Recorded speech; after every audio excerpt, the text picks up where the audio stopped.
Welcome to The Skeptic and the Pastor, a conversation between two friends exploring life, differences, and everything in between. All right, well, here we go. Yeah. Episode number 5? Episode number 5. The Skeptic and the Pastor. Yep. Today's what? January 24th? Yeah, Year I'm 2020. not good at that, man. The only- Dates-wise, I'm like, Dude, the only reason I'm so so good at it is because I do paperwork all day long at work, as I'm doing deliveries, and every stinking delivery I do, I got to write the date. Yeah. And so you get used to it. So. Yeah, it's a lot of times I'll ask my kids, I'm like, hey, what's the day? Because for them, again, being in school, they're thinking about it all day long, you know? So it's kind of funny that I don't do that. Hey, before we jump into today's topic, though, I did have a couple of thoughts that I wanted to kind of go back on. And so the first one is like, dude, you started off saying, hey, I got a Y2K story. And then, dude, we dove into like the day and we never heard it. And so like, I don't know if the listeners are thinking it, but I know for the last couple of weeks, I've been like, dude, I'm dying to hear that story. So back in 1999, well, I moved out to Snowmass. I was living in Michigan. And the first time I had ever came out to Colorado was like the previous spring. I came out on a ski trip with my dad and my brother. And I had never been to the Rocky Mountains. Back in high school, I went out to Mount Hood for race camp a couple times. So I went out skiing on a glacier, which was really cool, but I had never saw the Rocky Mountains. We came out here for spring break, dude, and I fell in love with it. Oh, yeah, man. And that was like in April-ish. And I remember I told my dad right then and there because I had just graduated high school. So that probably would have been like the spring of 98 or something like that because I graduated in 97. And I told my dad, I was like, man, I'm moving out to Colorado. I was like, I don't care what I got to do. I was like, I'm done living in Michigan. He's like, go for it. Mm-hmm. And so, dude, I went home and I just busted my butt all summer. I didn't go hanging out with my friends. I just worked as hard as I could, saved up as much money as I could. And come the end of the summer, man, I packed up and moved out to Snowmass. And I was homeless for a couple weeks. Living in my truck. Doing the total ski bum thing, man. Like, dude, I found a job instantly. That's how I'm getting to the Y2K thing. Like, I found a job as a maintenance man at one of the. It's actually a condo. It was in a hotel that's still up there. It's called the Crestwood. And so, dude, good gig. It got me a season pass, and I would work like second shift, night shift type thing, so I could ski all day. And the hotel was slope side, and so I could ski all day or most of the day and then ski right to work and just pop off my skis, throw my uniform on, dude, and I was there. Perfect gig. Dude, oh, yeah. And it wasn't real busy, so if I was that tired, I might go sleep in a room. Oh, yeah. Maybe, Yeah. allegedly. Yeah, But, we don't know if there's a validity to that story, huh? But right. So, But anyways, so that was in 99 by the time I was out there living in Snowmass doing that. And we were coming up on New Year's, and everybody was panicked that the grid was going to shut down. I don't know what we were panicked about. Like the year switching over to 2000, like we didn't know what was going to happen. So the complex had bought a bunch of generators and enough to run the whole unit, all the units, the whole complex. And so that was part of my duty that day, is I had to get all the generators, make sure they were wired up, ready to go, fueled up, and then starting at like 11 o'clock that night, I had to work New Year's Eve. I had to go around and fire up all the generators ahead of time, making sure they would start. Oh, yeah, dude, they were panicked. Like, it was the whole 9 yards, man. Like, so starting at 11 o'clock, I was going around firing up this generator, shutting it down, going to the next one, boom, boom, boom. And then midnight came and went, and not a thing Dude, that is happened. Hilarious. Dude, looking back, it's so ridiculous. Yeah. But talk about a worldwide scare, though, man. Everybody was tripping on it. I mean, everybody was. Doomsday preppers, that was like people were packing away, beans and rice and, like, what are we going to eat? Everything's going to shut down. Dude, there was quite the scare, man, in Y2K for sure, man. And I forget about it until I, tell that story and think about it. But yeah, I remember my bosses and people being pretty panicked. And the hotel was full. It's New Year's Eve. It's a busy time in a ski town. And so, yeah, they were up there. It was a big deal. There was a bunch of us maintenance men there making sure, okay, well, if this goes wrong, we'll do this. If this goes wrong, we'll do this. Not a thing. Nothing. Dude, even people were pulling money out of their bank accounts, right? They were afraid. Like, I mean, there's just all kinds of crazy stuff that happened in Y2K. And that night, too, I remember it, man.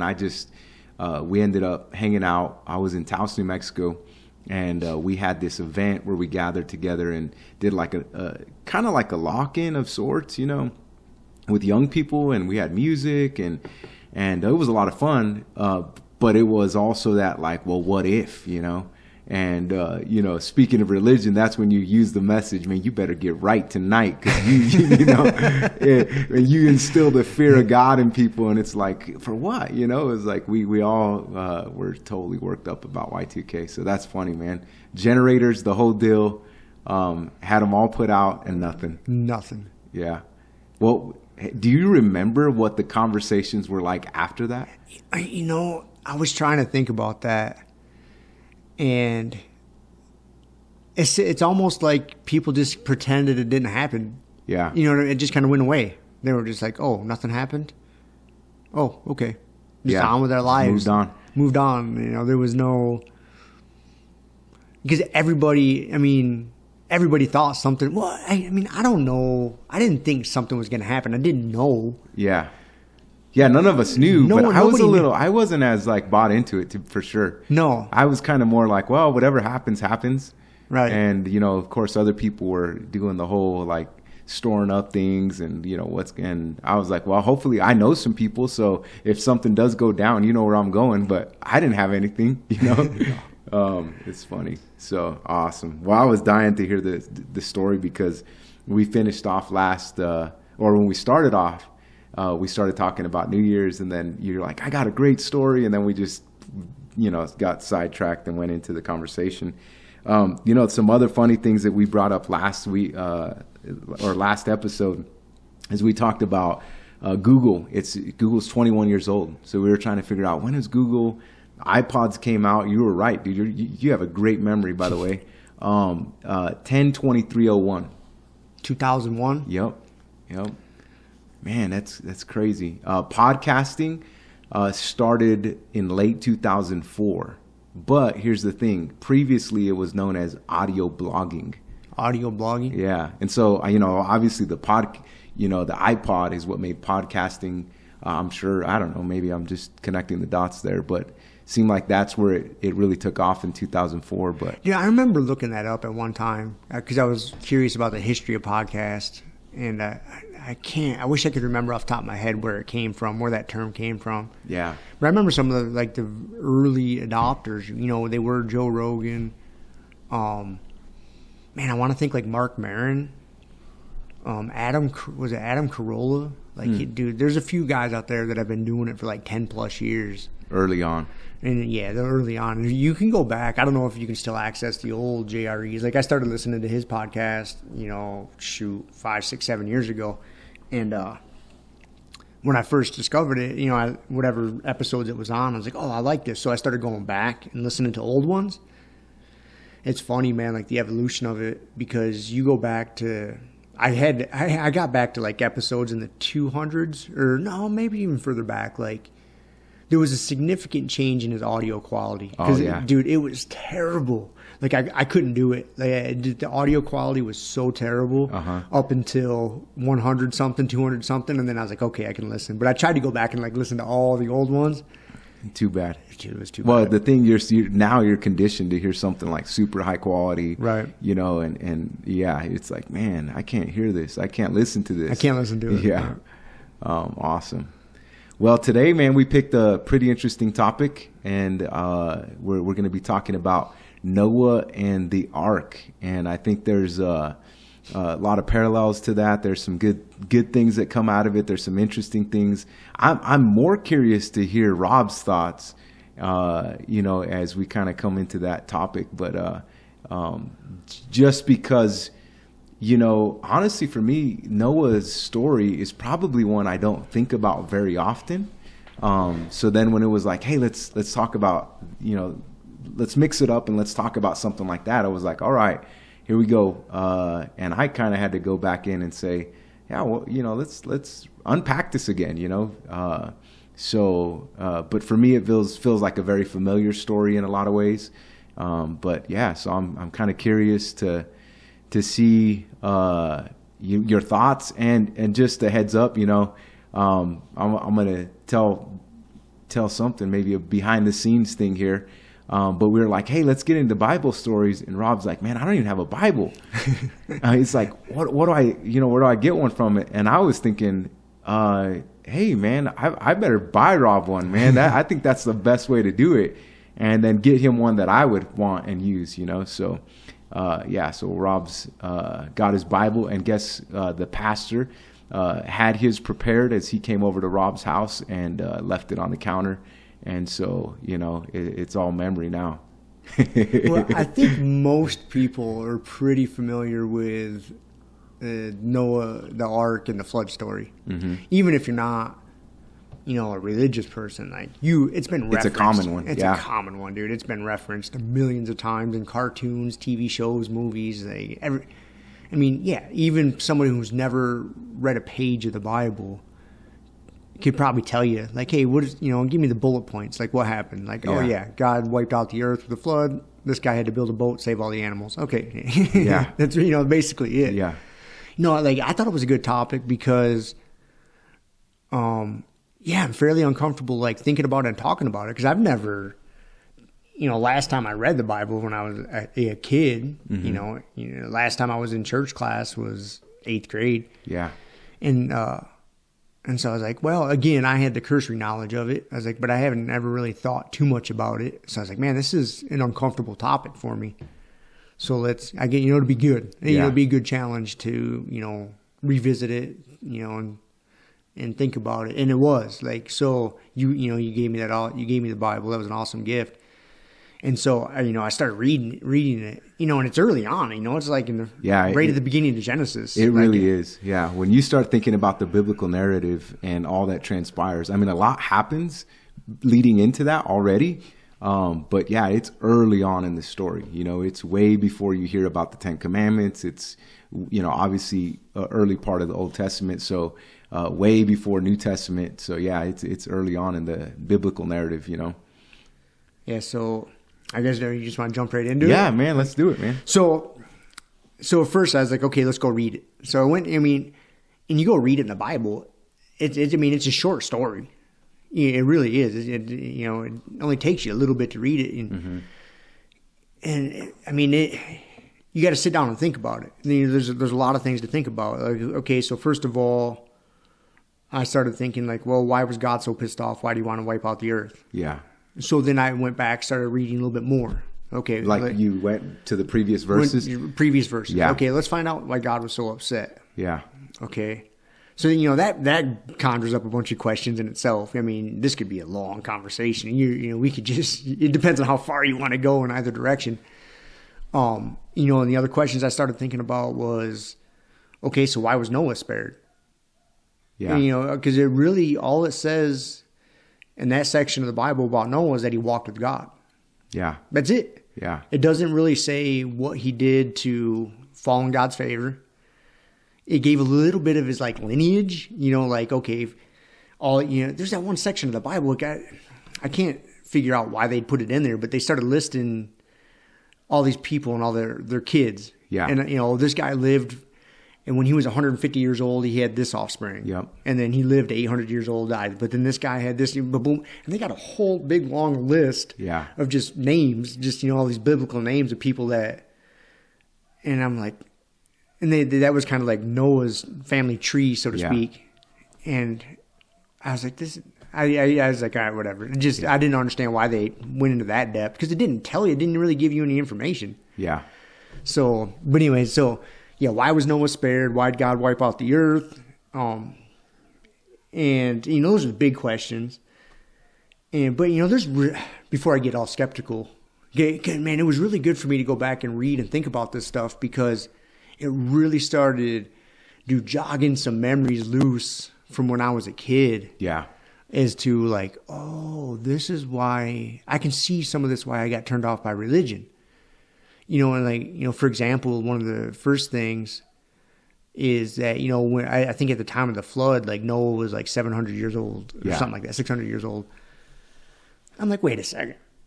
this guy's 600 years old. I was like, you're telling me this story in this book is so important that we're reading make-believe stuff about some 600-year-old guy. Yeah. and so that's the first, I'm like, you could be reading me a book about Star Trek and aliens, 600 years old, whatever. Yeah. And then I start thinking, as a kid, I remember thinking, well, how did he round up all these animals and put them on one boat? And the animals didn't try to fight and kill each other on this boat. Yeah. Like, you know what I'm saying? And I'm not a shipbuilder, but I'm going to guess the physics of building a boat that big is pretty complex and not likely to happen. And so reading all this, I was like, oh yeah. It's like, cause I remember asking these questions as a kid. Like, man, this sounds like, why is it all this stuff? Like they made up all this other stuff. Like, I don't believe someone lived to be 600 years old. I just don't. That's not I'm not going to choose to subscribe to that. Like, I don't think that happened. Yeah.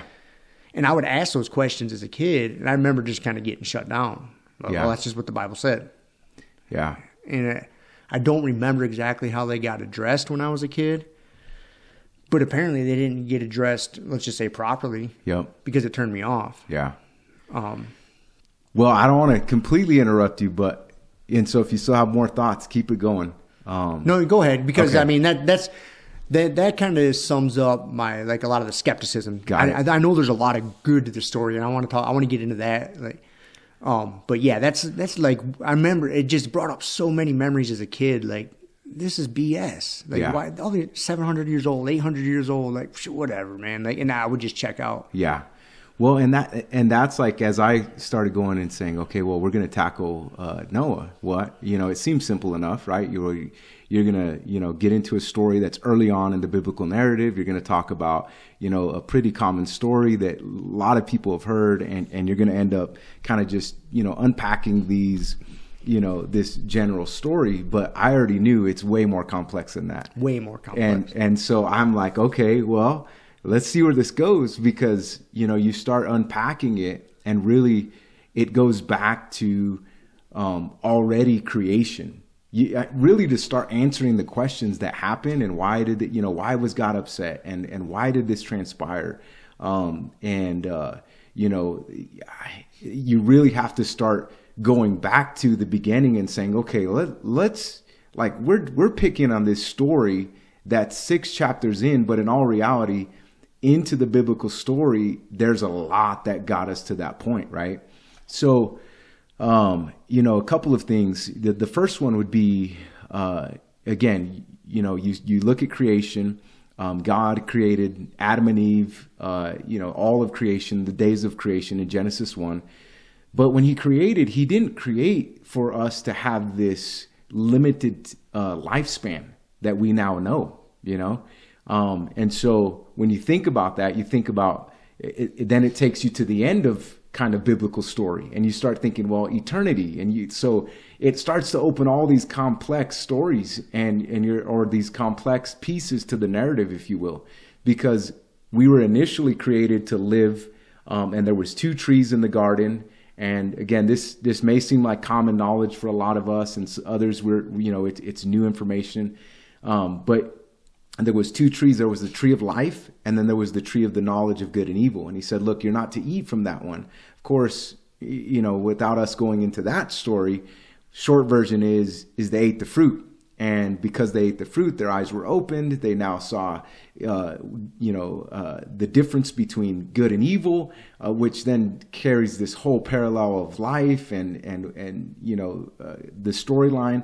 But they now see this. And the other one was the tree of life, which is referenced in the beginning of the Bible, but it's actually referenced in the book of Revelation as well. And so what happens now is there's this idea that there's this thought process that if they were to eat that fruit, there wouldn't have been a lifetime for us. Like we wouldn't have been confined by what we call time, because we would have been eternal beings, which ultimately a faith person would say, I am an eternal being. I'm living a temporary life in this earth, but then, so see how complex it starts to get. Like it starts digging into deep waters right away. You can go down a lot of rabbit holes. So I started. Oh, go ahead. So then, I start to see all that complexity, and then the time frame, and actually, right in that narrative, he addresses. He's like, man, okay, it's not good for people to basically live this long. Yeah, he put a cap on it. What, 120 years? Yep, yeah. 120 years, yep. And that's right before God decided to wipe the... Yeah. He's like, okay. He's like, I'm God, and I'm a pretty good dude, but I'm not good enough. I don't have enough fortitude to handle all these knuckleheads for eternity. That's the way I saw it. Yeah, that's a great way to put it, though. But that's really what he said. Yeah. He's like, okay. He's like, I created these beings. He's like, they're not great beings. They're doing bad things. And if they live forever, he's like, I can't withstand this. Yeah. He's like, all right, there's a cut. He's like, to hedge my bets, we're cutting this off at 120 years. Yeah. That's the way I saw it. And then, because then that's what he's like, okay, we're cutting it off at 120 years. And then and that almost, on that same storyline, that's when he's like, hey, I'm bringing on the rains. Yeah. And here comes the floods. And here's again, rabbit trails and where we can go with this. But ultimately, then you see well, why the genealogy? Well, the genealogy is important. And the reason it's important is because there was this righteous line that was going to follow, from Noah. So the Bible says that he walked with God, but it also says that when he looked at the earth, that he found that Noah was righteous. Righteous how? Well, righteous, how it would be defined is in simple terms would be, somebody who is upright, good guy. He lived according to God's standard. Again, this is pre-law. So this is before we had these quote unquote rules, if you will. And he walked before God as a righteous person. And I think that there's this genuineness to that in Noah that I like, because it was pre-law. It was pre all these do this, thou shalt not. It was previous to all that. That came later. But what happens is that line basically would lead all the way to the person of Jesus Christ. So when you read those narratives, and you start seeing Noah and his sons and who they were, that's where then the Shemites came, and that ultimately led into the Jewish people, and Christ came from that, which was this promise from David. So if you go into the New Testament, the first thing you read in Matthew is a recap of all those people. And there was this, and then again, dude, this is where it just gets so complex. It's because then you have to go back to the beginning, which is the fall. It's the fruit story, because all of that has significance now. Because what ends up happening in that moment is it speaks of the offspring of the woman that would redeem humanity, basically. And so then carries this line, this story from the beginning, from the very fall of man, which is the interesting thing, that at the inception of the fall, of where men, our hearts, as the Bible would even say, he looked around and there was none righteous. The inclinations of our heart were bad all the times, at all times and in all places. And that's a whole nother rabbit trail, because I think you don't have to teach kids to do bad. You know what I mean? Right. Oh, they're going to find a way. Right. And so, but again, the promise is that through your offspring, not meaning specific, a seed offspring, meaning Christ, and then it carries through the whole story. And so it's just, again, that's why I think religion could be, in some ways, actually pretty simple, but we complicate it, man. And we make it so complex. But all of those, pieces to the story, they have reason. It's okay, so there would be an offspring, and it specifically speaks about how, the serpent would strike his heel and he would smash his head. And so there's this good and evil that starts to portray. And then you see that at the cross with, where ultimately, I think, if just to say it in the simplest terms, that the Satan, the devil, he's like, I won. I killed him. But really he's like, no, you just nipped my heel. And what you didn't realize is there was this bigger story of God's redemption playing out. And then of course the resurrection. And now you have this whole another narrative that starts to play out. So the genealogy is the point, is that there was reason. And the reason really is so that line can be all the way traced back to, or futuristic rather, to the person of Christ, because he had to have that pure lineage, if you will. Mm-hmm. On the human side of it, obviously he was born of God, and then, but on the human side, there was that pure lineage that came down all the way back to Noah. So, interesting thing.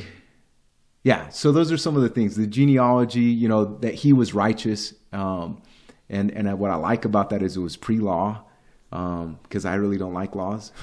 But see, and that's one of my hang-ups though too, because I think it's something really worth thinking about, that Noah was spared. And just saying he's righteous, I guess in my mind, like, hey man, I want some more like concrete examples. You know what I mean? Yeah. Okay, you just say he's righteous and you just say these other people are evil. Like, what did he do to prove to you that he was righteous? Because to me, that's worth knowing. It is. So you can follow in his footsteps. Yeah, but it doesn't. I didn't. Again, I meant to spend more time. Because the Bible he gave me is awesome. It's a study Bible. So I mean, I can actually go to the back and look up Noah, and it shows me all the places, all the chapters in the Bible, New and Old Testament, that he's referenced, or whatever. And I was going to spend more time doing that, and I got busy mopping my floor because I had muddy paw prints on that. Yeah. I couldn't, my mind couldn't get into anything else until I was like, the dang dog left muddy paw prints. I got to mop them up. But anyways, but man, it's really, like, I spent a lot of time thinking about that. Like, dude, I think, because for me, those are the two biggest lessons from the flood story is, one, Noah did something right. Yeah. We should know what that is. Yeah. And two, it's the whole chaos and order story. Yeah. Like, you're always going to encounter floods in your life. Are you going to get swallowed up by them and drowned? Or are you going to build yourself a boat and withstand them? Yeah. And that, to me, that's a big story we could, a big lesson we could talk about right there.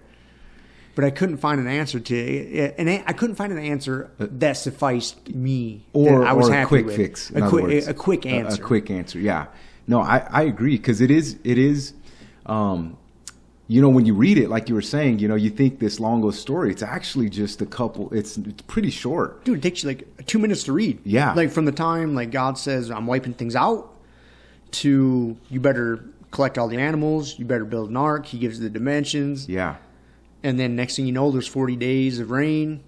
It tells you how much the mountains were covered by, the cubics, I think was the measurement they used, and he tells them about releasing he used two different types of birds to go find. The raven and the dove. Raven and the dove. I didn't really understand the significance there. Again, I didn't have time to think sort that out. I that's a question I had, and maybe it's a side tangent, but,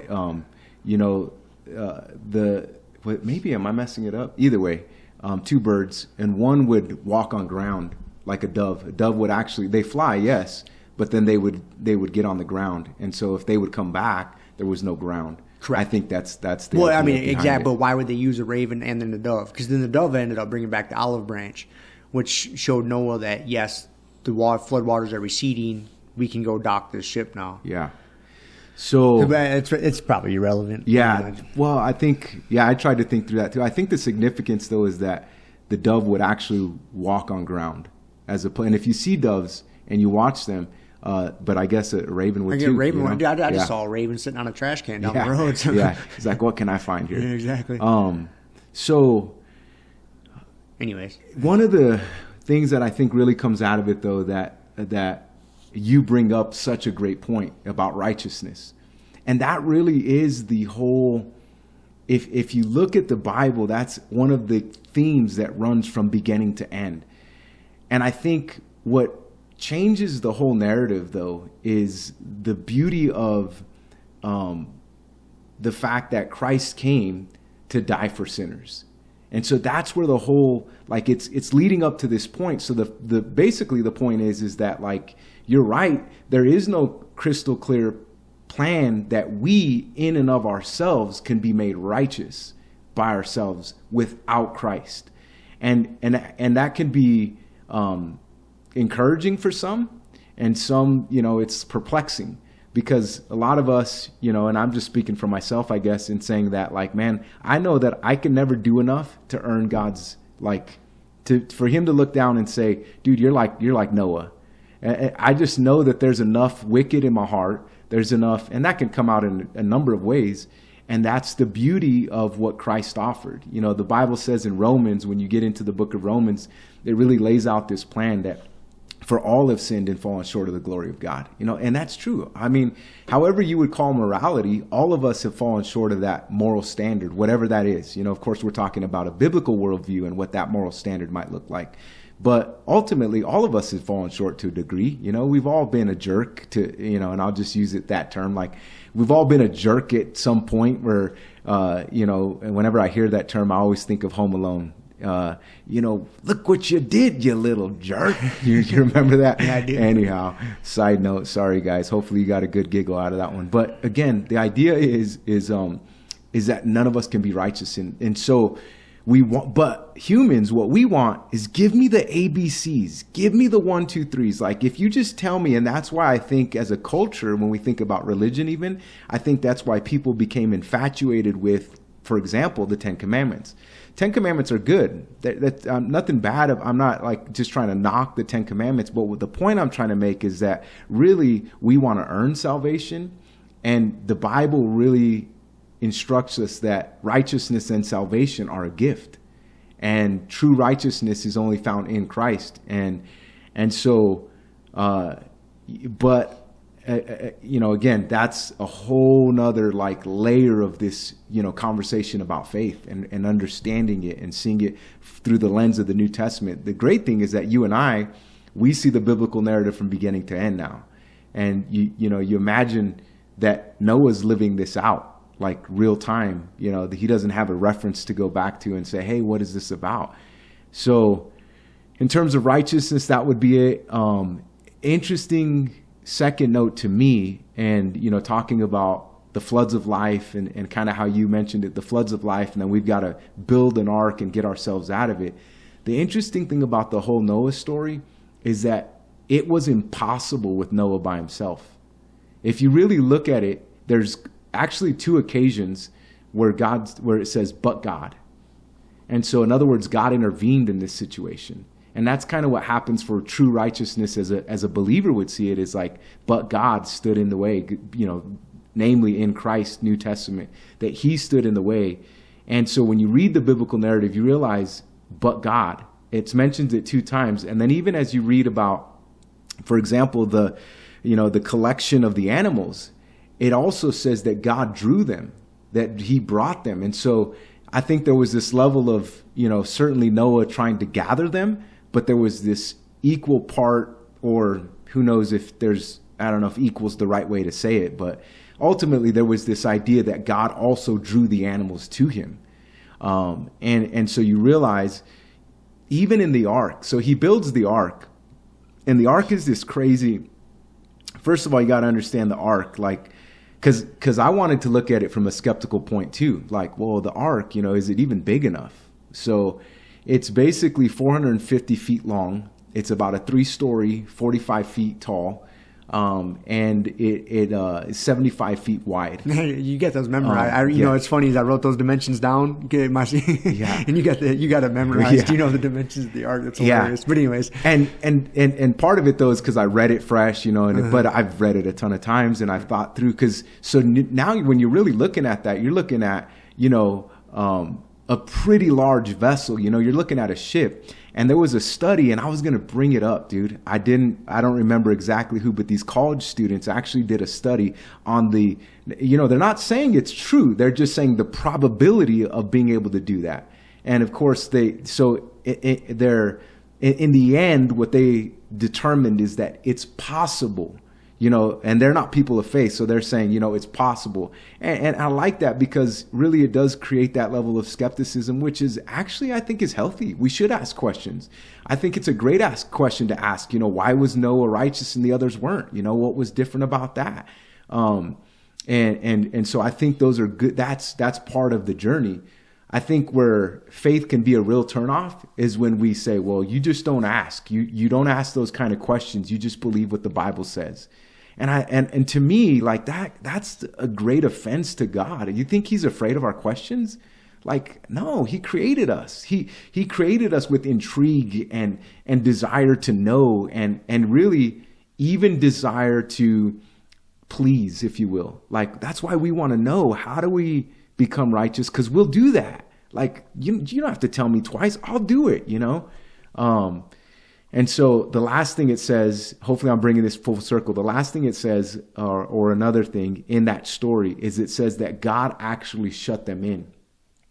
And so there's this impossibility of not just the animals coming without God's help, but then ultimately the impossibility of even enclosing the structure. It says that God shut them in. Now, again, it doesn't say, well, he pulled a winch and he attached the winch, and, it doesn't give us all those details, but it does say that he is the one that enclosed them. And what I love about also the ark is that the ark is not a vessel with a rudder or an engine, or it is an ark, a boat with no way of steering it. And so again, it reinforces, again, a person of faith. It reinforces that in the storms of life, trust God. He'll lead you. He'll guide you. He'll make the way. He'll show the way. So many great parallels.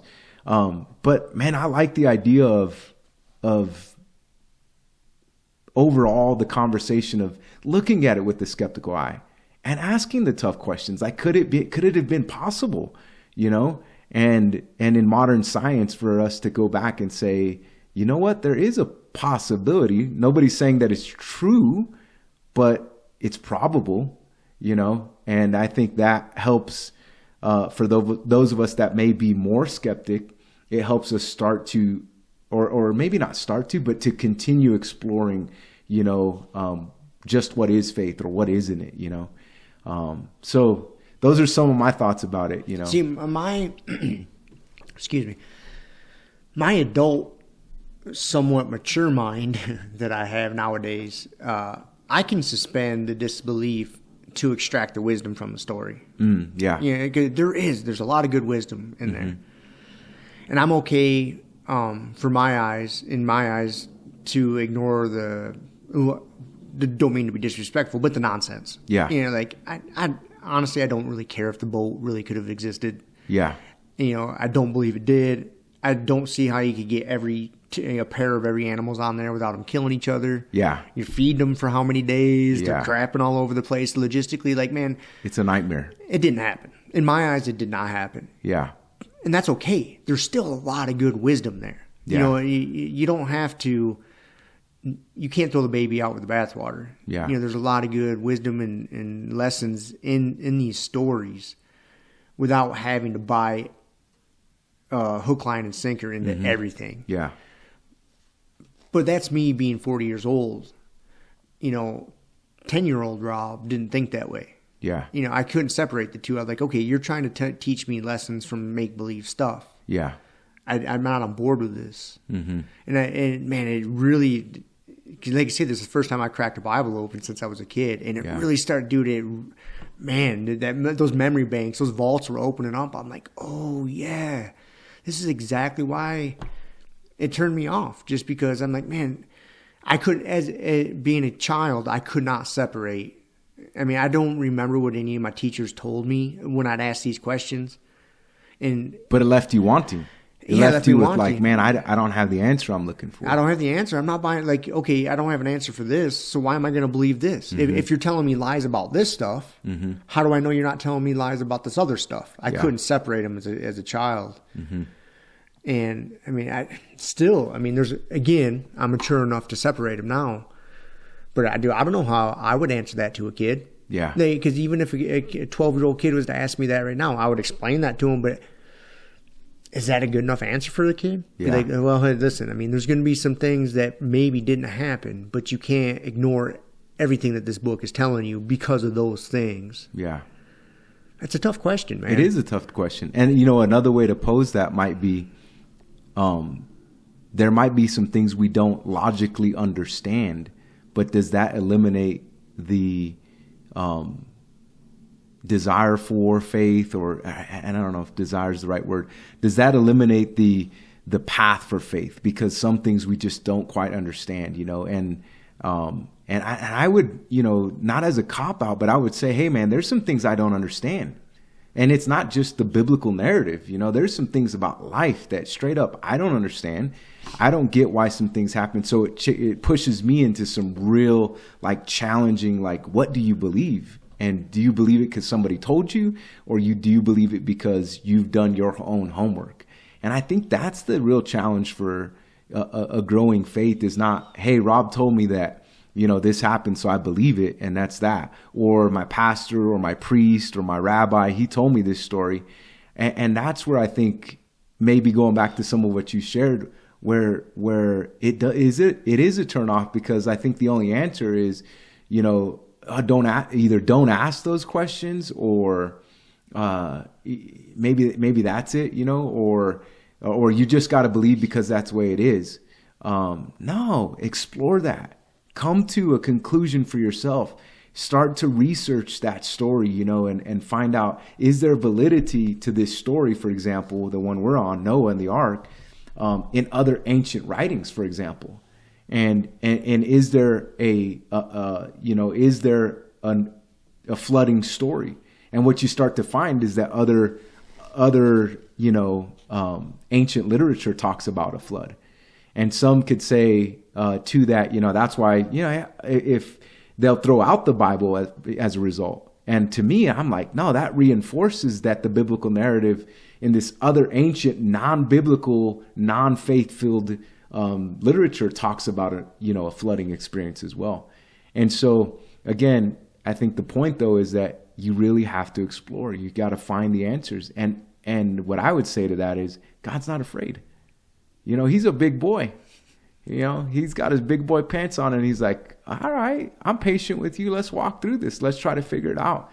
And in all of our discovery, we still may get to a point that says it doesn't make sense.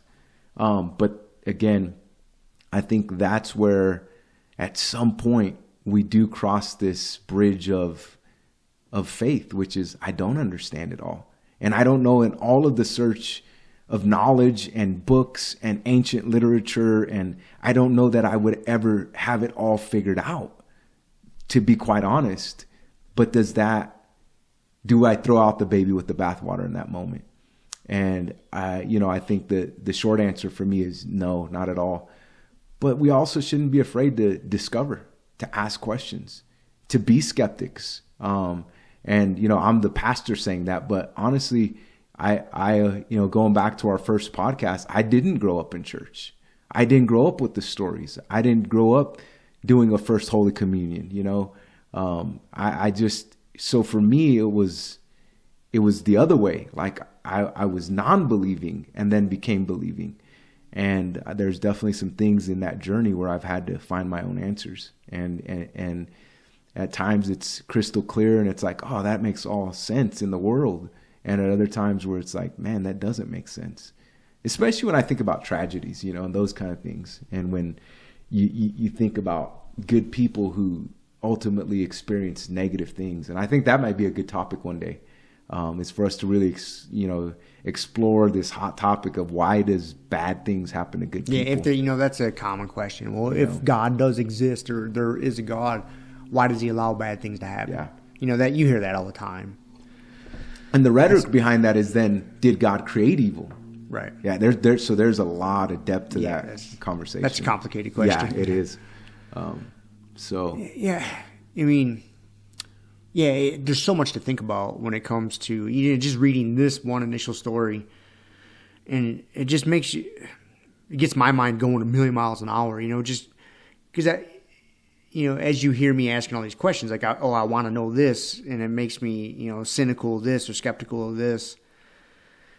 And still, in my mind, like, I think that's a lot of reason why religion was created, is, someone trying to provide answers. Yeah. I still think that. Yeah. They're trying to, okay, let's say the world did flood. I'm sure there was many great floods that wiped a civilization out, here and there throughout, the millions of years we've been around. And I think there's people that were sitting down just like you and I asking these questions. Yeah. And so people started, they started writing that, I got some answers, It's okay not to know things, but a lot of people don't like to not to know a lot of things. Like the big questions. Where did we come from? Where are we going? Where are we going? Those are the biggest ones. Why am I here? Why? And so, I think that's where a lot of this comes from. Mm-hmm. Yeah. And it's complex. It is complex. It is and complex. That's why when I really started thinking through, like, all right, we're going to start with Noah. And the way I looked at it is like, well, here's the thing. I'm trying to keep me on track. I know, dude. To get your mind going a million miles an hour. Because in our Western world, we like to compartmentalize things. So we really like, well, like, you know, this happened, then that happened, then this happened, and I'm here and I'm going there. We like to, that's kind of how we live our lives. The rest of the world lives a little bit differently than we do. And so they tend to just like, everything's a little more enmeshed and like, for one example is like, is time more important or is the event more important? And in Western culture, we say, you better be there at 8:00. In fact, you better be there early because, you know, we start at 8. And, majority of the world doesn't see it like that. The majority of the world is like, yeah, you can show up late. You know, that's why a lot of, and I'm going to pick on Latin countries, they tend to be late. Why? Because, for them, being on time is not important. It's the experience. It's gathering together. And I was going somewhere with this and I'm losing my totally. I knew I was going to lose it with this one, but just the differences in culture. I don't really know where I was going with it. I'll listen to this and I'll come back. Oh, yeah, that's why. And then we'll follow up on the next podcast. So you guys need to be listening to the next podcast. Just a commercial for that one, whatever the topic is going to be. But it is hard to keep your thoughts straight when you start thinking about these complex subjects because your mouth can't keep up with your brain. No. So here it is. Oh. So coming back to this. Yeah. So the idea is that like we see different things, we see the world differently, right? And even male and female, right? We tend to be very compartmentalized, stereotypes, okay? Right. Men are compartmentalized. What we mean by that is we can have a fight and then we're like, hey, you tell our wives, you ready to make love now? And it's like, dude, you jerk, we just had this argument. I know, but that's already over. Like I'm moving on. Women tend to be less compartmentalized and again, stereotypically. And so for her, she's still connecting the argument, not only that you just had, but the argument you had 2 years ago. She's like, remember that one. And so when you open up this story, that's where I was going with this. When you open up the story of Noah, it's not as simple as a compartmentalized single story. It's got pre-existing information, and ultimately the story, going back to the genealogy, is leading to something in the future which carries us into the New Testament. So it's this big, it is complex, I think what a lot of people are looking for is I don't know, I'm just going to say easy answers, Yeah. And it's just because easy answers make sense, especially in this culture. Like, if you can't tweet it, you know what I'm saying, then it's too much information. But I think, it is complex. There aren't simple answers all the time. And even for either the skeptic or the pastor, I think at moments we both can be on sides of either faith or skepticism and doubt. Because I think that's just part of the human condition, is that we are, nobody's wired to just have faith. Nobody's wired just to wake up and know that, as a, newborn, you're going to have faith the rest of your life, or vice versa. I don't think, and that's the way I would view things, is I don't think, somebody wakes up and say, I'm going to be, or born and says, I'm going to be a non-faith person. So it is complex, and it's not as simple as, hey, let's tear into Noah and here's the takeaways and here's the, even as preachers, we try to make it simple. When I communicate a message, I always try to give a point of application. And dude, oftentimes I'll say, on a Sunday morning, I'll say, hey, I don't know who you are. You might be here today. You've been in church all your life. You've been in church longer than I've been alive.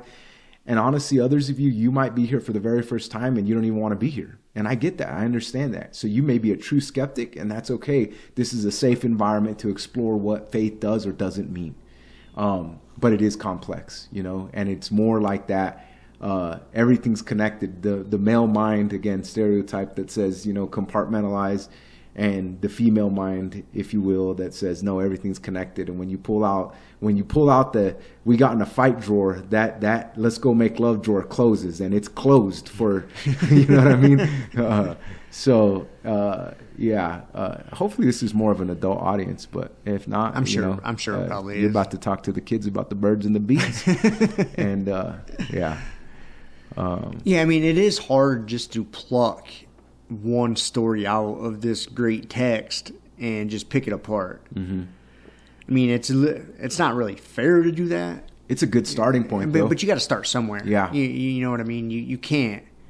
Yeah, you have to start somewhere. And I think it's okay to do that. Yeah. Because you can, again, like I talked, you can still extract some good lessons from it. Yeah. You know, what would be the extraction for you? What would be the lessons? I think the biggest one is that is the chaos and order, thing I touched on earlier, is that there's always going to be chaos in your life. And just when you think everything is going great, I always say the universe is going to come kick you right nowhere and kick you while you're down and kick sand in your face.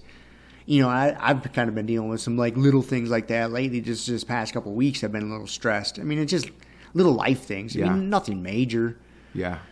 But whenever somebody asks me like, "Oh, you doing all right?" I'm like, "Yeah, man, I've been a little stressed lately." It's just like the universe is just kicking me around a little bit. Yeah. I don't ever say God, but that's always going to happen. And again, are you going to get swept up in that flood? And are you just going to plug your nose and hold on as long as you can and then drown, or are you going to jump in that raft and keep afloat and find some shore? Yeah. And I think it tells you, like, again, this might be kind of weird for me to say, but you got to have faith that there is going to be shore. Yeah. If you stay, that's it. You have to, whether you're a believer or not, you've got to hold on. You got to hold on. Like, man, if I just keep these water wings on long enough, I can paddle my rear end of the shore, and I'll get out on the other side, and I'll be up on dry land. Yeah. And man, it's tough though when bad things happen. You just keep getting kicked and kicked and kicked around. Mm-hmm. Sometimes it's hard to see that shore. Yeah. You keep sending that dove out, and that dove just keeps coming back with no olive branch. Yeah. And it's like, dude, is there any end in sight to this? And that's why you see people get discouraged. Oh yeah, dude, I've definitely been there, even as a pastor, and have gone through some rough waters. And I remember asking, being angry with God, and really asking God, I'm trying to be a good guy here. I'm trying to do what's right. I'm not perfect. I've made a lot of mistakes, too many to mention, and honestly, too many to be proud of. There's a lot of shame with some of those mistakes.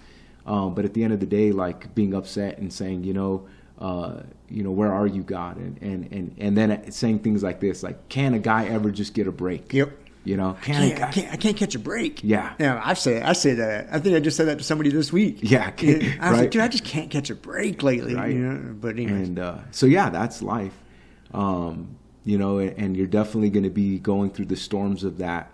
I've had a heavy couple of weeks, man. Not necessarily personally though. And for our listeners here, I want to give them some insight to that. I don't want to just leave them like, hey, what is he talking about? But, as a pastor, I interface with people when they go through life's biggest storms. And in the past couple of weeks, I say it this way, I've looked death in the eyes on several occasions. I think I was thinking the number's about 6. And so 2 of those were family members of mine. And so one was a first cousin, but the closeness of our relationship was that he's considerably younger than me. He lived in Phoenix, and he 2 Sundays ago, in between services, I'm preaching the first service, and I get the text that my cousin Joshua died, and he died in a very tragic way of a drug overdose. And I think that's a topic I want to address on this podcast at some point, is the opioid epidemic, and I'm saddened for my cousin, but I know that if we wouldn't speak to that, then we're not doing him justice, to be able to speak to that and try to speak life into that. And so anyway, I had that, and then 3 days later, another distant cousin of mine lost her 17-year-old daughter, who was murdered, and then here in the Grand Junction area, there's a young girl who was also killed, and I was telling you that I went to the funeral, and this was like back to back to back to back. And the only thing I could think through, and I don't have answers, but what I could think through is that such tragedy. That's just the word that kept coming to my mind. And the only thing it makes me want to do, it compels me to do, is to make a difference. And that's another podcast. That's a long response, but life does have a way of kicking us, going through the flood, going through the storms of life. And if I were to have some takeaways of my own, I think about the flood story, and I think I already talked about them, but if I were to summarize them a little bit, I would think that in life, when we're going through the flood, there's always a but God. And you would look in the situation and you would say, man, I don't know how to describe it any other way, and so I will use two words: only God. And again, that's coming from a person of faith, because I would say I can't describe how these situations would have worked out, or how it was a favorable situation for me in spite of it being a flood.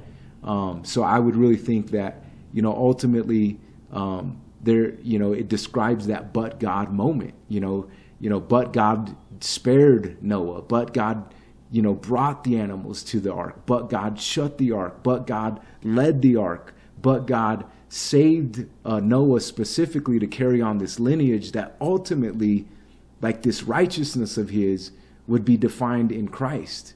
And that gift, or that righteousness, would then, in New Testament terms, be a gift that is freely given to us. It says this in Romans. It says, the wages of sin is death, but the gift of God is eternal life in Christ Jesus. And so to me, that those are some of the summary points of it from a biblical worldview. When I look at that, those are the things that are highlighted to me. And I think the common ground that we find is there's going to be some storms in life. Yeah, and I would like, if you would allow me, man, I'd like to kind of put my non-biblical twist on that. Yeah. And like how it would apply to somebody in everyday life, in everyday situations. And that's how I see that manifesting itself is, man, when you're going through those floods, so to speak. Yeah. Those rough patches, there's no shore in sight. I mean, sometimes it just hurts, man. Yeah. And you don't know, and you feel lost, and it feels hopeless. Yeah. Man, all you can do is look around and just be in the moment no matter where you're at, and then make because your life, from the time you wake up, from the time you go to bed, your day is just full of choices. Yeah. You just have simple choices, from what t-shirt to wear to where you're going. But as long as you make the conscious effort, what am I doing right now? Am I sitting here talking with my friend? And so am I in this moment, or am I looking at my phone? Yeah. And so your day is full of those choices. So if you just make your best choice in each moment. Yeah. Just be in that moment, make that your best decision. Anything from interacting with a family member or a friend, to what you're going to eat. Yeah. To, are you going to exercise? Are you going to be lazy? Mm-hmm. All these choices. If you just keep making those right little choices, the universe will show you the shore eventually. Yeah. Or God, if you want to be the biblical sense. But I would say the non-biblical, like that shore will show itself. Yeah. But you just got to get through each one of those little moments. Yeah. And I know it might sound a little ridiculous, but man, when you're going through a really tough time, you just got to break it down to those little easy decisions. Yeah. Am I going to sit here and be lazy and watch TV, or should I go take my dog for a walk and enjoy this day? Yeah. Yeah. And dude, I guarantee you, a number of our listeners right now are either coming out of a storm, they're in the middle of a storm, or what we can guarantee is there's a storm coming. Yep. And so I think that's some real good advice, and I would challenge our listeners is to really know that there is a shore in sight, or there is a shore ahead, whether it's in sight yet or not. Hold on, stay encouraged, and if you need to process that with somebody and talk with somebody, man, you're not alone. Talk to somebody, process that life with them. And there's people around you that would love to journey with you, but sometimes we're just journeying by ourselves and we have no idea. Even think about the story. Noah didn't go alone. Nope. We didn't even talk about that. He had his wife, his kids, and their kids. And their wives. Yep. And you think, okay, life is not meant to be lived alone. And so, there is a shore, and you got to get some people that are going to encourage you along the way. Yep. You're not alone. And if I just feel that right now, that there might be somebody listening to this, even as we kind of drive this episode to a close, and you're feeling alone. And just for a moment, would you just close your eyes and hear what we're saying? Like, you're not alone. And there are people who love you, and there are people who would encourage you. And you just got to know that whatever storm you're in, what I would hope that you would feel is that you're not in the water. You're actually in the boat, and you can make it. And if anything, Rob and I are your fans. And for today, just hear that we're cheering you on, and you'll make it, and you'll get to the shore. You may barely get there, but you'll get there. Yeah, for sure. Yeah, I think that might be a good way to wrap this up. Yeah. All right, man. Well, man, that was fun. Yeah. I was a little scared coming in. Yeah. But yeah, I think it went all right. I think it's good. And if you're still with us at this moment, we thank you. We've talked about sharing the information, subscribing. We've talked about reviewing, rating. That's right. And just know, if you're listening to this podcast at any other location, wherever you're listening to it, like whatever device or whatever, app that you're using, we are now placing this content on YouTube as well. And so right now it's non-video version, but you can still go. We did last week, and we're going to continue that. And so real simple, The Skeptic and the Pastor on YouTube. You'll find our channel. Make sure you subscribe on there. Yeah, subscribe there, because you'll get, when we put out a new episode, you'll get that. And again, you can either, there's no video for now, but you'll get the audio. And I use YouTube Premium, so I can listen to things without watching it anyway. And that's kind of how I get a lot of information. So even some of the podcasts that I follow, I do follow them on YouTube as well. And we'll get there. Somebody asked me this week, hey, when are you guys doing video? And my response was, well, when we get a producer, because we're going to need somebody helping us. We're going to need somebody. And the two people who asked me, they're pointing at each other. This is in the office the other day. They're like, you can do it. No, you can do it. Because everybody's so busy, Yeah. But yeah. Anyhow, so thanks again. Yeah. Thank you, everybody, for listening. And we'll catch you next time. See you. Peace. Peace.